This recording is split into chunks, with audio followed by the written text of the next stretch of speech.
I'm gonna just start by listing off some popular opinions but aren't true. So first of all, you have to go to church every Sunday if you're a Christian. You have to be perfect to go to church. God is only at church. Church is boring. And it depends. You have to be religious if you go to church. The church is a building. Okay. I, Lindsay Frederick, promise to tell the truth, the whole truth, nothing but the truth. The truth about church is, by the original definition found in the Hebrew and Greek language, which is what the Bible was originally written in, church is simply a gathering of citizens called out from their homes into some public place, an assembly. So technically, if you went to the Post Malone concert, you were at church because you're just a group of people. If you go to school, you're at church. If you go to a music festival, church. Now, obviously, nowadays in our culture, church has some religious connotation to it. But I just want you guys to be aware that it doesn't have to, and originally it didn't mean to have that. And so, if we're going back to the original definition of that, it is simply just a body of people, then that just changes our whole idea of church, because it puts the responsibility on us, the people, that believe in God, to be representing God well. I'm just going to address some of the common ideas about church that are false that we kind of went over. And the first one I want to touch on is going to church every week will get you to heaven. This is just false. It never once says in the Bible, ye shall go to church, or ye shall not go to heaven. No, never.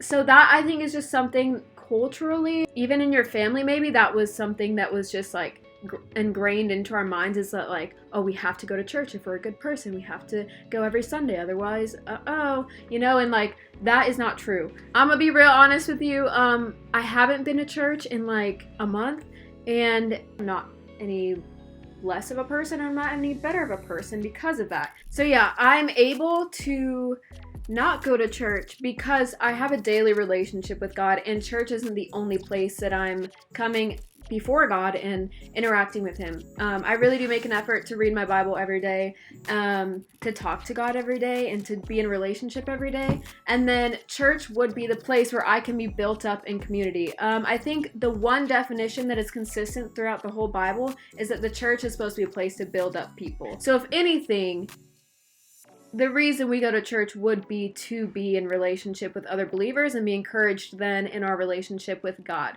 And like we've said, I think this has come up in almost every single video, is that we were created for relationship. And so church is just a place to find a healthy group of people to be in relationship with, because ideally we are all kind of on the same page that we want to do our best to love God and love others. So this is what I kind of want to touch on a bit more today, is that one, the church is not the only place you encounter God. That is one of the lies that I think is very evident in our culture today, is like, oh, I go to church on Sunday, cool. I interact with God on Sunday, cool. The rest of my week is just me. The church is not the only place that God is. God is everywhere. He's with you every day, whether you want Him to be or not, whether you acknowledge that or not. And the church is supposed to be a place that encourages you in that daily relationship, so that you're not just coming once a week, hearing a secondhand message from a pastor, trying to apply it with no other help. It's supposed to be an encouragement of like, hey, as a pastor, hey, this is what I learned, but also please get in daily relationship with God so that you can be learning these things as well. Church is not the only place you encounter God. And then another one, the church is not God.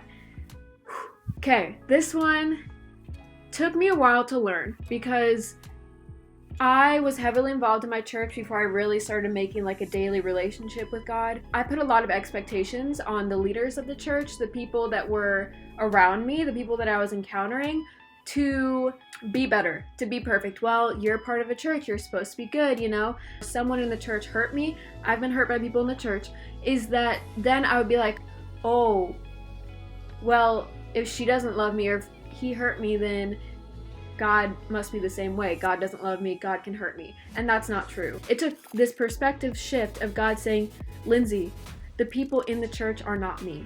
They are not God. Don't let their failures and their mistakes and their choices get in the way of a relationship between me and you. Like we talked about last week, God is love.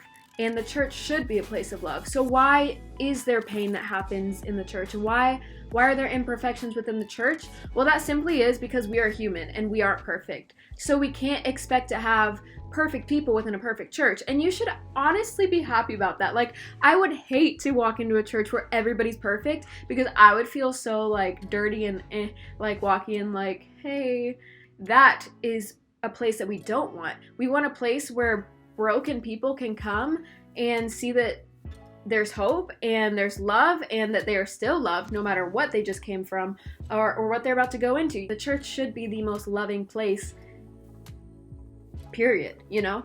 So I guess I also just want to say to anybody who is watching this or listening to this who has been hurt by the church, I just want to say on behalf of the church, like, I'm sorry. And that is not God's intention. God did not desire for that to happen to you. And I hope that you don't allow that incident, that person, that situation to ultimately come between you and God, because it's not worth it. And I encourage you to forgive so that you're not carrying that burden around, because that's only hurting you. And I know there have been horrible things that happened in the church. That is not God at all. That is the person's choice. We have the choice to love the way God asks us to, or just to go our own way. And that has happened in the church. You see horrible incidents of pastors and kids or whatever it is. That is so wrong. It breaks my heart that that happens in a church body that's supposed to be representing God's love to the people. It just like makes me so sad. I just want to say I'm sorry for those people that have acted that way and done those things within the church when they were supposed to be the ones who were representing God and God's heart for you, because that's not it.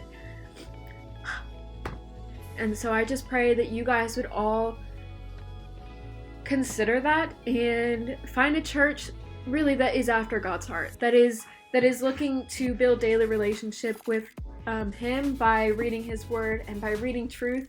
And the truth is, the church is simply just a body of people coming together who love Christ, and we're going to do our best to love each other and build each other up, because that's what we're called to do. But in the end, the church is not God. God is God, and we have the ability to have a personal relationship with him. And I would encourage all of you to do so, because that is the only place where you will find that perfect, unfailing love, right? So Christians, if you're a Christian listening to this, or if you go to church and you listen to this, I just want to quickly call us higher. I want to say we need to be better about making this distinction of, one, we're just a group of people that love God. We're not going to be perfect, but we do our best to love and build up each other. But ultimately, we have a God that's perfect. We have a God that loves us, and that's what we want to ultimately be directing people to. And we want to be the most loving and accepting place on this earth. As a church, as anybody who believes in God, whether you're Catholic, Lutheran, non-denominational, Baptist, Methodist, whatever you are, we are all called to love the people and to build up each other. And so that is what I really want the church body to start focusing on and to start looking into, is like, is our community loving and accepting? Are we emphasizing a direct, impersonal relationship with God? And how can we better be loving and encouraging more people to be in relationship with God? Because that's ultimately what the church started out to be. You look in Acts, and it was just spreading the gospel, just coming together in a house and talking about God and encouraging people and praying for people. And so can we as a church just come back to that foundation and come back to God's heart of relationship and encouragement? If you like this video, share it. Share it with your church, just to encourage, because I'm sure there's people that have been hurt in the church and are associating that with the character and nature of God, and that's not true. That's all I got, and we'll see you next week.